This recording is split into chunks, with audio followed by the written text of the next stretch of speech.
Well, the 39th Annual Stellar Awards is coming up, and one of Atlanta's own gospel artists is nominated in not one, but two categories. Very impressive. Atlanta News First Brooks Baptiste joining us now, along with Latrice Pace of the Anointed Pace Sisters. Oh man, do we have a treat in studio today. Latrice Pace, it's good to have you back on the show. It's good to be back. Welcome. Thank So, you. for those of you who don't understand how significant something like this is, we're talking about the Stellar Awards because this is the gospel industry's version of the Grammys. Absolutely. You are nominated in two categories, one for Song of the Year and then also for Contemporary Artist of the Year. Yes. What was your reaction, given these are your first Stellar Award nominations, when you found out you were nominated? What? Oh my God. It was all of that. Yeah. I was super excited and just honored that, to be recognized by the industry of my peers. Yeah. So yeah. It wasn't that long ago that you were on the show and you were talking about your hit single this morning. Yes. And man, oh man, I hear it on the radio from time to time when I'm riding around, which is just so cool. But your album, Exodus, The Journey of Obedience, Volume 2, is charting in a powerful way on the Billboard charts. It is. What does that mean to you? It means everything, because a lot of times when we embark on projects like this, you're not sure where it's gonna land. You're just, putting it out there, putting your heart out there and putting your story out there. And when it resonates with people and they love it, that's just everything. Did you think it was going to do as well as it's done so far? I knew it would do well, but I wasn't sure how well because it was just an act of obedience. So I was like, let me just obey and I'm going to leave the results to God. So yeah.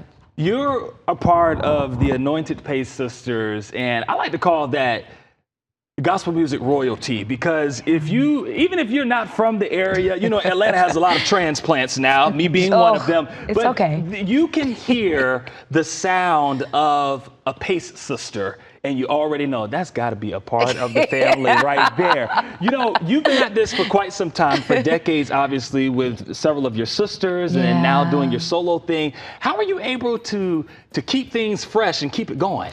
Just being true to who I am and being authentic. And I think that's the main thing people should do, because when you're trying to be somebody else, it's like, okay, it doesn't resonate. It's not going to work. It's not going to work. So I was just being true to who I am and tapping into my sound and how I wanted to say or express something. That's just how I did it. And tell us about that sound, because the Pace Sisters gives you more of a country, traditional sound that we love as gospel music lovers. But yours, again, it's still slightly, it's fresh. Yeah, it's a little, I realize that, like, it can be some of Sean with the pierciness. Every now and then, if I'm hoarse, you can get that raspiness from Niecy. But I think all of my sisters, we have a way of turning those sounds on and off. So, But we can tell you're a Pace sister always when we just hear you. Unfortunately, in the past couple of years, we've lost two of your sisters, Latrice Pace and LaShawn Pace. And I know you still think about them dearly every day. Every day. So we talk about perhaps a reunion tour with the Anointed Pace Sisters. I know it wouldn't be the same, but is that something that you guys have ever thought about? Absolutely. At first we weren't sure how what it would sound like, what it would look like. But now during this process of healing, it's a way of remembering and honoring them.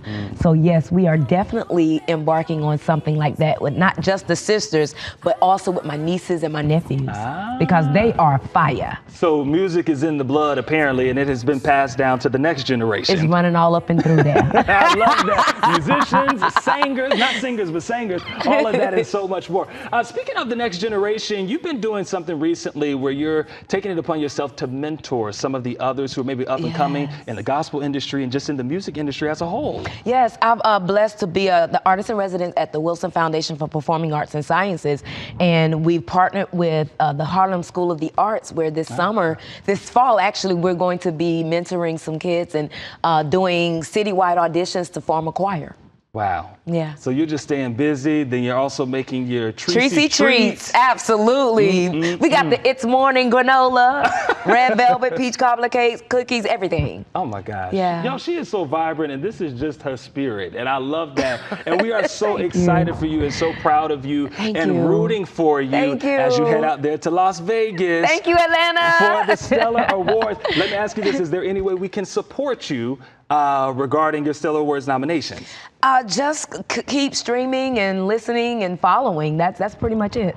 That is awesome. Yeah. Well, Latrice Pace, we appreciate you taking some time to stop by here and whatnot. And of course, we're wishing you much success at the Stellar Awards. You can watch more of this interview on the free Atlanta News First app and, of course, the free website, atlantanewsfirst.com. But guys, we're rooting for her to not bring just one of those awards back. We need both of them. Both of them. Clean sweep. Clean sweep here. We have to support hometown girl, hometown talent in the building. Good luck, Latrice. Man, love to see that. Very exciting. Beautiful, beautiful voices. If you haven't heard them, you need to go check that out. Absolutely.